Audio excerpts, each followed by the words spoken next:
adduunyo iyo xaalkiis inkastoo ay tii Rabbi u timid Calimaano oo ahaa gacantii midig ee Abwaan Guure haddana ma uusan helin gurmadkii ugu baahnaa wasaaradda warfaafinta iyo tiyaatarka qaranka.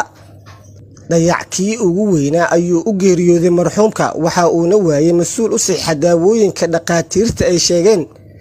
in lagula tacaalayo xaaladiisa isaga oo ku jira marxalad adag. Abwaan Guure iyo Alcadaale oo xiriir la sameeyay ayaa ka soo jawaabi waayay gurmadkii looga baahnaa waxa ayna isaga jiraan damaashaad mana jirto nasiib darro ka weyn wixii dhacay 24kii saac ee la soo dhaafay.